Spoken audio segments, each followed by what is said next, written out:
বন্ধুরা, আজকে আমি ইলিশ মাছ রান্না করব। এখন আমি ইলিশ মাছ ভাজবো। কড়াইতে আমার আগে তেল ছিল, তেল আমার গরম হয়ে গেছে। আমি কড়াইতে মাছ দিয়ে দেবো।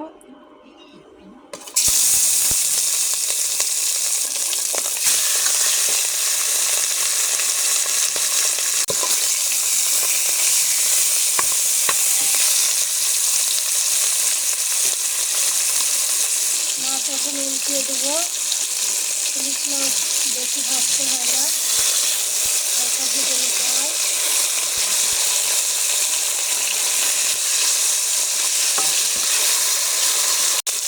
মাছ ভাজা হয়ে গেছে।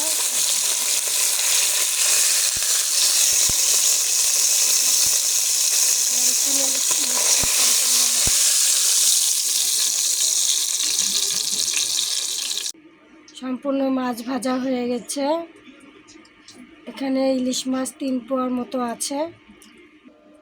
আমি ইলিশ মাছ আলু বেগুন দিয়ে রান্না করব। আলু বেগুন কেটে নিয়েছি, এখন ভালো করে ধুয়ে নিব, ধুয়ে রান্না করব। কড়াইতে তেল ছিল, তাই আমি তেল দিয়ে নিই। এখন তরকারিগুলো দিয়ে দেবো।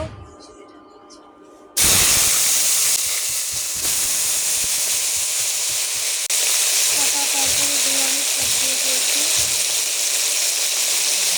ভালো করে নেড়ে দেবো।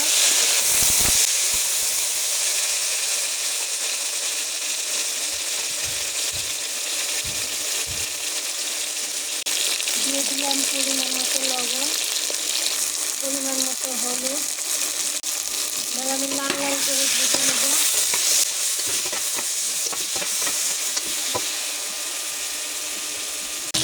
তরকারি আমি নেড়ে দিলাম। মাঝে পাওয়ার পর আমি নেড়ে দিয়েছি।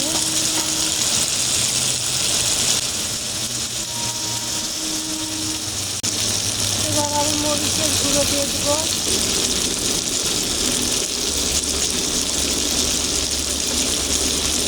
আবারও নেড়ে দেবো।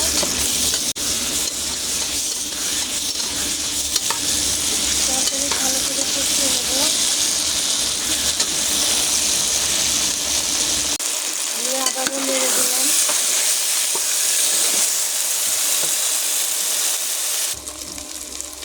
পরিমাণ মতো আদা জিরা বাটা দিয়ে দিলাম। আমি একসাথে আদা জিরা বেটে নিচ্ছি। এবার আমি নেড়ে দেবো।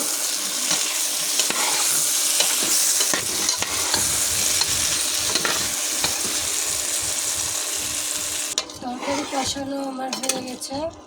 তরকারিতে এখন জল দিয়ে দেবো।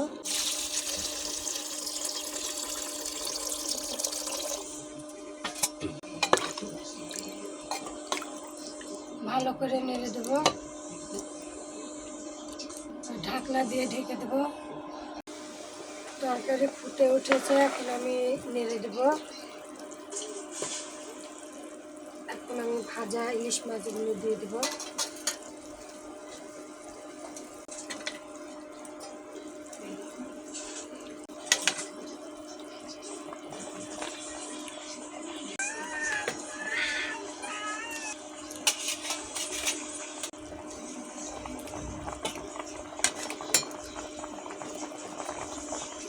এখন আমি একটু নেড়ে চেড়ে ঢাকনা দিয়ে ঢেকে দেবো।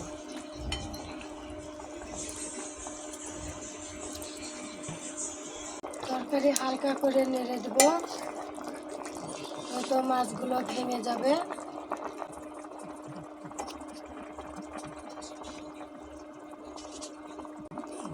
বেগুন আলু দিয়ে ইলিশ মাছের তরকারি অনেক সুস্বাদু হয়।